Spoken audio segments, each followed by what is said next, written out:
Reis, 1 Reis, capítulo de número 3.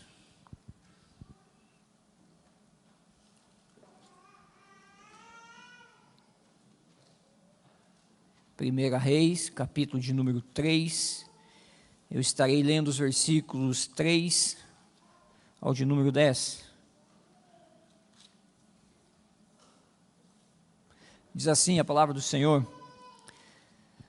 Salomão amava o Senhor, andando nos preceitos de Davi, seu pai, porém oferecia sacrifícios e queimava incenso nos lugares altos.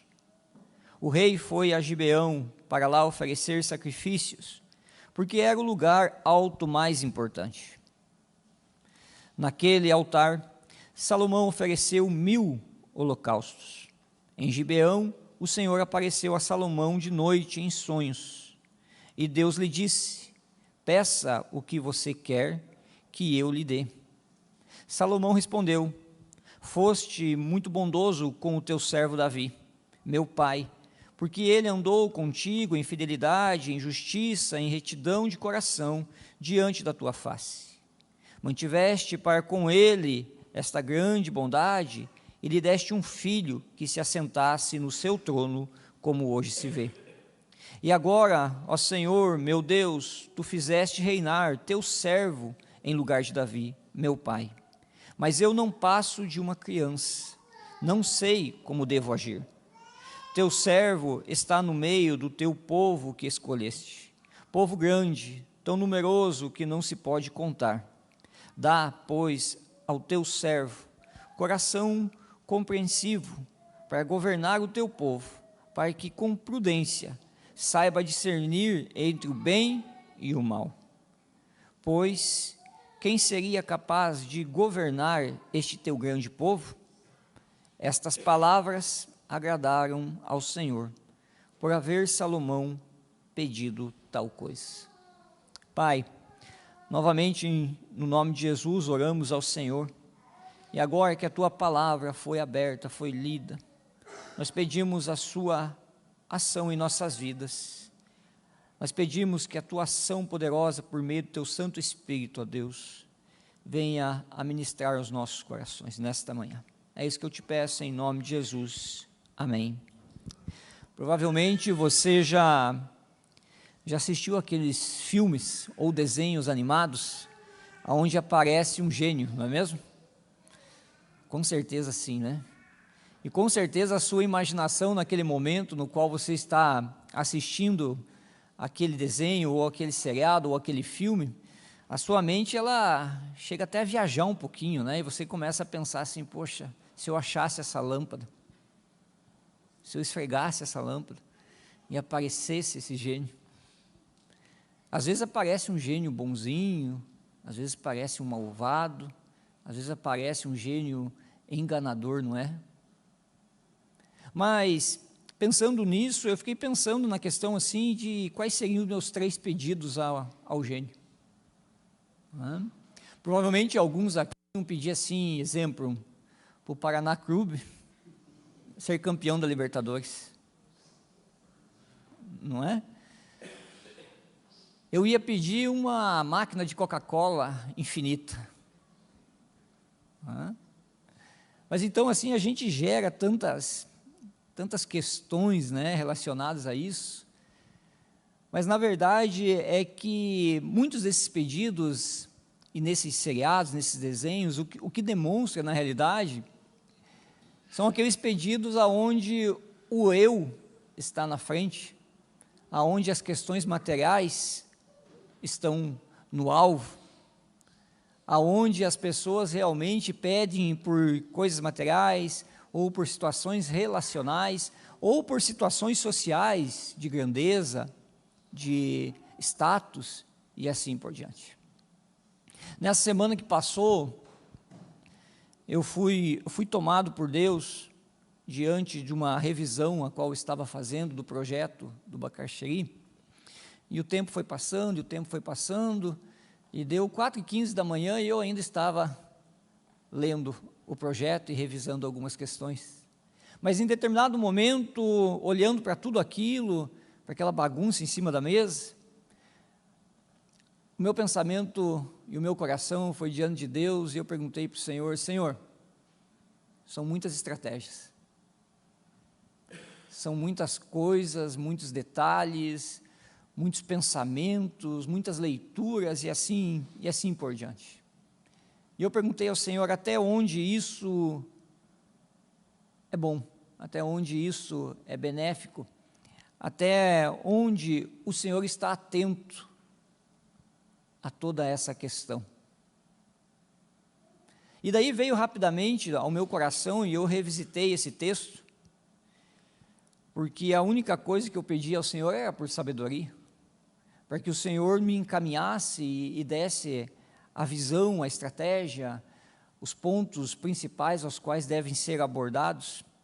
E o meu coração então veio a esse texto e eu comecei a refletir, conversar com o Senhor, orar ao Senhor e veio a seguinte pergunta: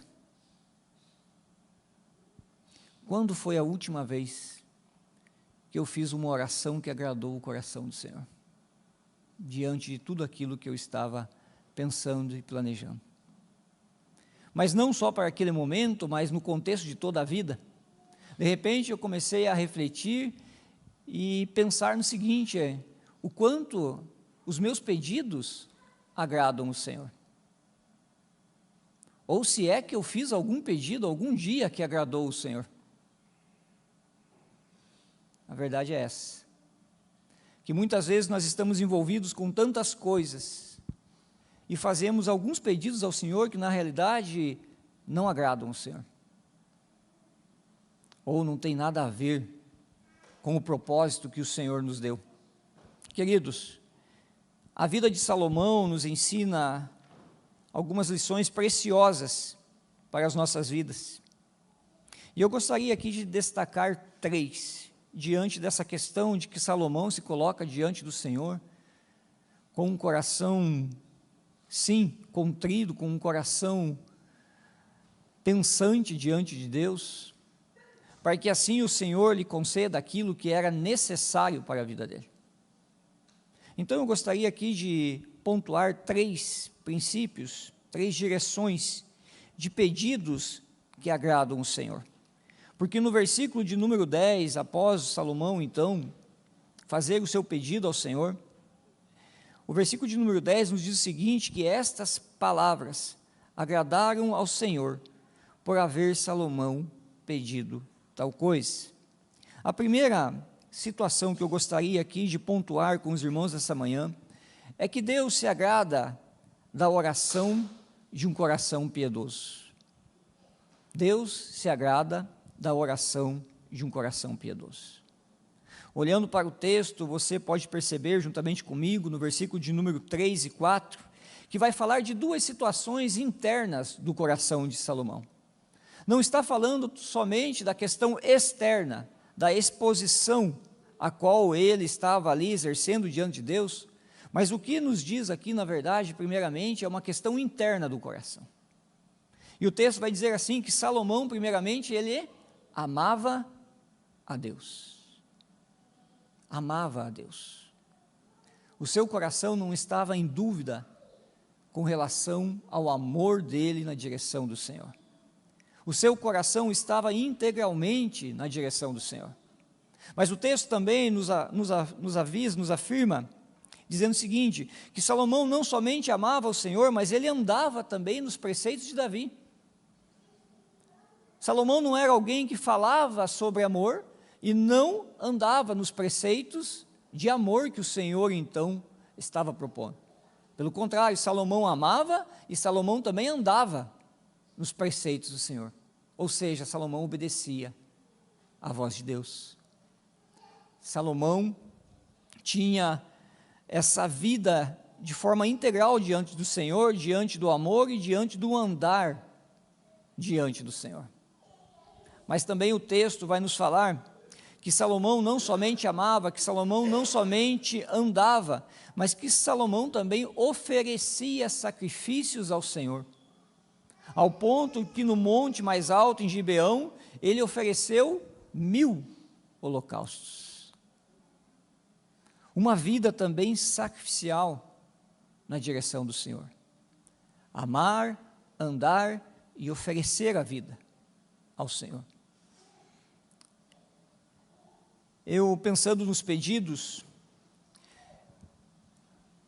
e fiquei refletindo sobre a seguinte questão: quantas vezes nós fazemos o contrário? Quantas vezes nós queremos respostas de Deus, mas não entregamos a nossa vida a Ele? Não amamos Ele de forma integralmente. Não amamos Ele sem reservas. Muitas vezes também queremos as bênçãos sem obediência, não é mesmo? O Senhor nos mostra, o Senhor nos direciona por meio da sua palavra, mas nós não observamos o que a sua palavra diz, mas nós queremos que o Senhor responda às nossas orações. Queremos também muitas vezes direção para a vida, mas não buscamos uma devoção sadia diante do Senhor. Queridos, muitas vezes estamos mais propensos, sim, a buscar os benefícios de Deus, sem desejar o próprio Deus. Estamos propensos a isso. Estamos propensos a nos achegar diante de Deus por meio das nossas orações, clamar ao Senhor pelo seu cuidado, mas muitas vezes estamos desinteressados pelo Deus da bênção. Assim, precisamos rever a nossa comunhão, a nossa devoção diante do Senhor, para que a nossa devoção venha impactar os nossos pedidos diante de Deus, e Deus assim se agradar daquilo que pedimos a Ele. Em segundo ponto aqui, é que Deus se agrada da oração que reconhece sua fidelidade. Porque você percebeu a leitura do versículo 6 em diante, Salomão antes ama, anda, se oferece, mas Salomão, antes de fazer o seu pedido, ele também reconhece quem é Deus na sua vida. E ao reconhecer Deus em sua vida, ele diz o seguinte, que Deus foi bondoso para com o seu pai, Davi. Salomão está entrando num contexto da história, olhando para trás e percebendo os movimentos de Deus, não na vida presente dele, mas na vida de Davi. De tudo aquilo que ele percebeu, do cuidado, do amor, da fidelidade de Deus na vida de Davi. Salomão não está esquecendo de quem é Deus. Salomão está, na realidade, lembrando o seu coração de que a fidelidade é presente, que Deus é fiel para cumprir tudo aquilo que Ele prometeu. Foste muito bondoso com o teu servo Davi, meu pai, porque ele andou contigo em fidelidade, em justiça e em retidão de coração, diante da tua face. Mantiveste para com ele esta grande bondade, lhe deste um filho que se assentasse no seu trono. Para nós, no nosso contexto, quem sabe a gente não entenda muito bem ou não consiga ter a profundidade do que é ter um filho que viesse a substituí-lo futuramente ao trono. Mas no contexto da monarquia, quando se não tinha um filho, ali então se cessava o reinado. Ali então o reinado era passado para outro, que não era da linhagem real. Então Salomão está olhando sim e percebendo os movimentos de Deus no passado, primeiramente com a fidelidade diante de Davi. Mas também Salomão faz vai numa outra direção aqui no texto. Porque ele não somente olha para o passado e vê a fidelidade de Deus na vida de Davi, mas ele também agora vê a fidelidade de Deus na própria vida. Mas ao ver a fidelidade de Deus na própria vida, ele vai dizer algo muito importante, que ele é uma criança, pequeno demais diante de tudo aquilo que o Senhor colocou em suas mãos. E realmente Salomão era um adolescente. Realmente Salomão tinha pouca idade, 15, 16 anos, quando começa a reinar. E Salomão então se reconhece diante do Senhor, que ele é pequeno, que ele não é sábio, que ele necessita do cuidado, que ele necessita da direção do Senhor. Salomão entende que a sua posição atual é fruto, sim, da aliança e da graça divina. Ele entende isso, que Deus está ali confirmando a sua aliança com o seu povo, e que a graça divina está sobre ele, mas mesmo assim, ele se reconhece frágil, e ele necessita então se amparar na fidelidade de Deus.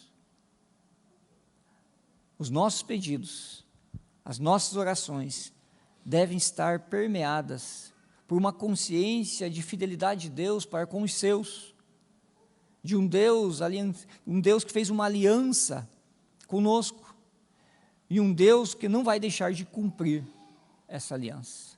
Portanto, a oração que o Senhor se agrada, os pedidos os quais o Senhor se agrada, são pedidos que estão pautados também na fidelidade, sem dúvidas, com relação a quem Deus é.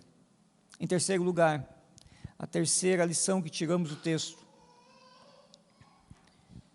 Deus se agrada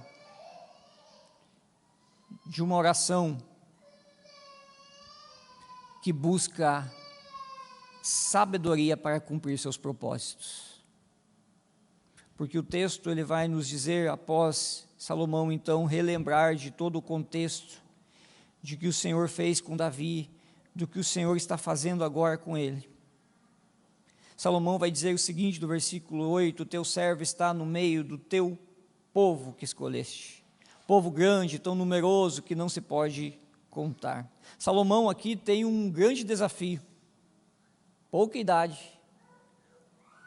pouca experiência, diante das dificuldades ainda que existem em governar. Ele reconhece que ele está à frente de um povo, e esse povo pertence a Deus. Então ele vai dizer o seguinte: dá, pois, ao teu servo coração compreensivo para governar o teu povo, para que com prudência saiba discernir entre o bem e o mal. E é impressionante como muitas vezes as nossas orações, elas não conseguem discernir entre o bem e o mal.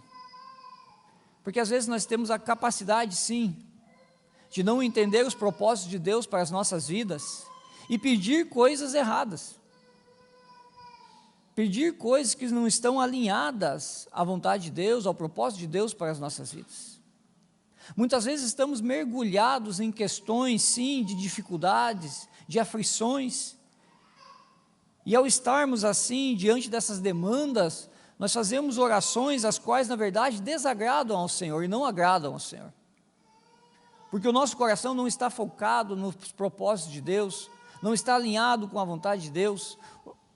Assim, então, nós erramos e muitas vezes optamos e oramos escolhendo o mal. Salomão, ele pede ao Senhor que Deus dê a ele sabedoria para governar com prudência e que ele saiba discernir entre o bem e o mal, queridos. Salomão entende que a sua maior carência não são as questões materiais, não são as questões de saúde, não são as questões que envolvem a nossa vida terrena, mas são questões espirituais. Andar com sabedoria diante do Senhor é pedir para que o Senhor nos dê, sim, esse conhecimento, essa prudência, essa sabedoria de discernir aquilo que é bom, aquilo que é ruim, de discernir realmente qual é a vontade de Deus, o propósito de Deus para o nosso momento, para o nosso tempo, porque passamos por algumas situações, ou porque deixamos de passar por outras. A questão é que Salomão está pedindo ao Senhor que o Senhor lhe dê sabedoria, para que ele viesse a governar o grande povo do Senhor. Todos nós, em alguma área, exercemos governo. A verdade é essa. Na família, no trabalho, na igreja. Todos nós, de alguma forma, estamos envolvidos com alguma situação de liderança, de influência. E assim, então, nós precisamos também fazer como Salomão, pedir para que o Senhor nos dê sabedoria para lidar com as demandas, escolher o bem e deixar do mal. Todos nós, acredito que a maioria, no mínimo, conhecem como que termina tudo isso. E do versículo 11 ao versículo 15 vai nos contar que Deus sim se alegrou do pedido de Salomão. Que Deus sim disse a Salomão, Salomão, é o seguinte, por você não ter me pedido nada com relação a material, com relação à sua situação com seus inimigos, por você não ter me pedido nada com relação à família, mas por você ter me pedido somente sabedoria. O que o Senhor concedeu a Salomão? Sabedoria. Sabedoria é o que nós necessitamos, primariamente. Mas na sequência, Deus então diz a ele que ele seria o homem, o maior homem do mundo, no quesito de riquezas, de sabedoria e assim por diante. Deus abençoou Salomão, enquanto ele andou com o Senhor. Que possamos então, primeiramente, diante do cuidado qual Deus exerce sobre as nossas vidas, fazer pedidos que agradem o coração do Senhor. Pedidos que realmente evidenciem um coração devoto integralmente ao Senhor, um coração que reconhece a sua fidelidade e um coração que pede por discernimento entre o bem e o mal. Que a sua vida seja marcada por esses 3 pontos também, para que assim possamos caminhar com o Senhor e desfrutar da sua bondade em todas as áreas. Amém? Vamos orar? Pai, em nome de Jesus, nós te louvamos novamente por esta manhã. E agora, ó Pai, ouvimos a tua voz, ouvimos, ó Deus, a tua palavra, e que o Senhor nos edifique por meio dela. Que o Senhor, ó Deus, nos transforme por meio dela. Que o Senhor, ó Deus, desafie as nossas vidas